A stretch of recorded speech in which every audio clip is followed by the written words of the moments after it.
السلام علیکم۔ آج ہم بہت ہی دلچسپ افسانے کا ریویو کریں گے جس کا نام گڈریا ہے۔ گڈریا اشفاق احمد کے تحریر کردہ افسانوں کا مجموعہ ہے جو کہ 9 افسانوں پر مشتمل ہے۔ افسانوں کے اس مجموعے میں جو افسانہ کمال ہے وہ گڈریا ہے۔ اگر کوئی شخص سمجھداری سے اردو کے 10 افسانوں کا انتخاب کرے تو گڈریا اس میں سے ایک افسانہ ہوگا۔ یہ کہانی اشفاق احمد کے بہت سے افسانوں میں سے ایک بنیادی کہانی ہے۔ اس افسانے کی مرکزی کردار منشی کنت رام ہیں عرف داؤجی ہیں۔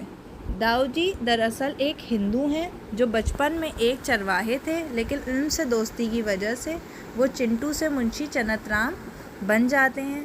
یہ ایک افسانے کا ایک خوبصورت ترین کردار ہے۔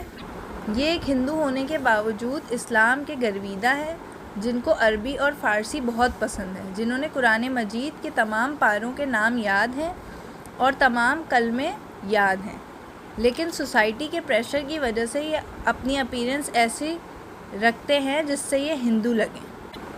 اس کہانی کا اگلا پہلو یہ ہے کہ ایک مسلم فیملی ہے اور ان کا ایک بچہ ہے جس کو پڑھنے کا شوق نہیں، تو اس بچے کو پڑھانے کے لیے ایک مسلم فیملی نے ایک ہندو منشی کو بلایا ہے جن کے آپس میں بہت اچھے تعلقات ہیں۔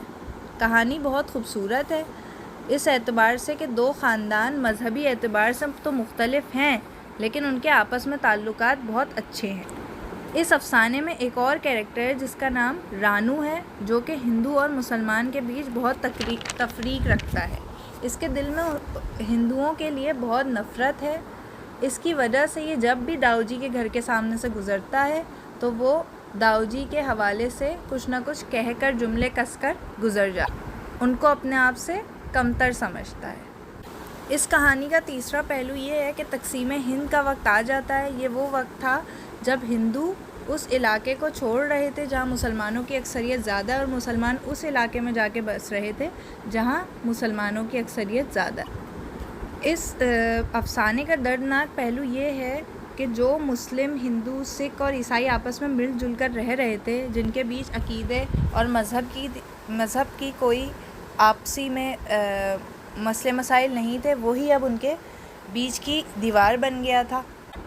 جیسے ہی تقسیم ہند کا اعلان ہوا تو لوگوں کے رویے میں بدلاؤ آنا شروع ہو گیا اور ایک عجیب سی کیفیت ہو گئی۔ اگر آپ کہانی کے پہلے پہلو کو دیکھیں تو وہاں ایک بہت خوبصورت منظر تھا جہاں پہ بین المذہبی محبت تھی، ایک احترام تھا، لیکن تقسیم ہند کے بعد حالات کچھ مختلف ہونے لگے تھے۔ وہ داؤجی جنہوں نے مسلمان بچے کو پڑھانے کے لیے اپنا وقت دیا، اپنی محبت دی، اب وہ اس علاقے میں رہنے میں اپنی اور اپنے گھر والوں کو محفوظ نہیں سمجھ رہے تھے۔